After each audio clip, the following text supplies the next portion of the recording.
Okay, I want to give you a quick overview of how do you actually go through the process of factoring. And we talked about in class how factoring requires you to ask a series of questions.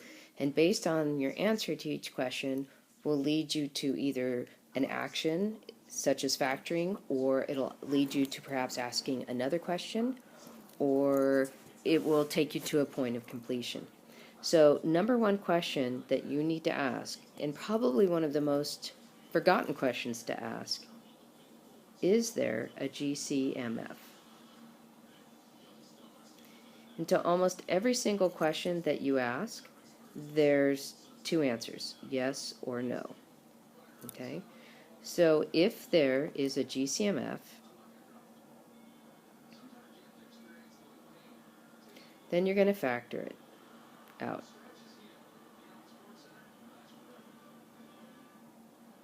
So, for example, if you have 2x squared minus 4, then you would factor out the 2, and it would leave behind an x squared minus 2. Okay? So that's the very first thing that you look for. If the answer is no, there's no GCMF, here's the weird thing.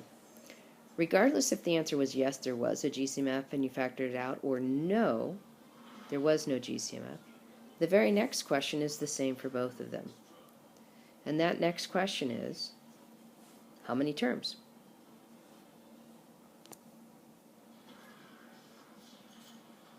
Oops.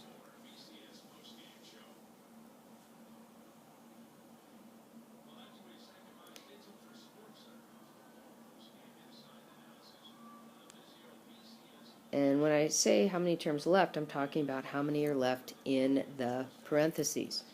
So what you're going to end up doing is just looking to see if there's 2 terms, 3 terms, or 4 terms. So if there are 2 terms, you have a binomial.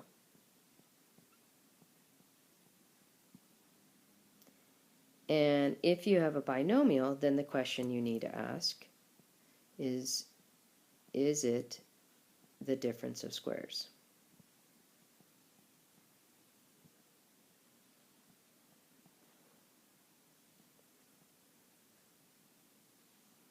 And remember, difference of squares is simply a perfect square minus a perfect square.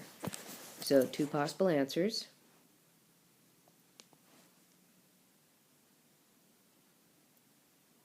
Yes would tell you to go ahead and factor it out. Actually, make it a different color. Or to factor. Okay?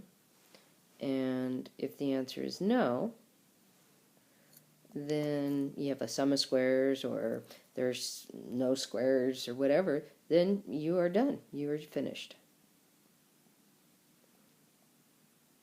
But here's the trick. That if you were able to factor the difference of squares, you need to check to see if there's still a difference of squares. And you need to keep factoring. Okay? Only when you check every single difference of squares can you stop, and you've said, yep, check them all, can you finally stop. Now, if there's 3 terms, then that means it's a trinomial. And the vast majority of polynomials you're going to be asked to factor is a trinomial. So the very first question you're going to ask is the one that we talked about earlier in the chapter, and that is it a trinomial square? And to be honest with you, you can factor whether it's a trinomial square or not because we've learned how to play the game. But if you recognize it to be a trinomial square, it's actually far faster to factor a trinomial square than it is to play the game. So again, the 2 answers are yes or no. And if it's yes, you're going to go ahead and factor.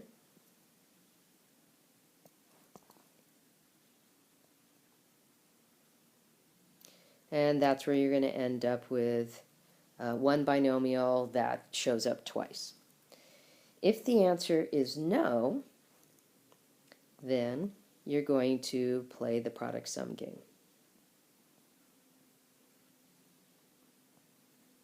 And you're going to look for two factors that multiply to give you the product, which is the product of the quadratic coefficient and the constant at the end. And the sum number is the linear coefficient. Now, regardless which one of these that you do, you need to double check any binomial that you get to see if it's the difference of squares. So notice, this is going to be the last question in each one of these, because every time you factor, you end up with binomials, so you constantly need to check for the difference of squares. The last would be 4 terms, which is a polynomial, and even though all of these are polynomials, if it's 2 terms, a better name is a binomial. If it's 3 terms, a better name is a trinomial. Now, there's only one way to factor that, and that would be factor by grouping.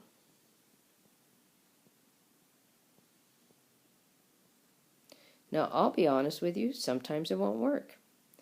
And as you saw in the examples, that sometimes when you're factoring, you're going to actually factor a trinomial square, creating actually a difference of squares. So there's all sorts of options, but this is a general strategy to follow. So we do factor by grouping, and then again, the last thing we look for is the difference of squares.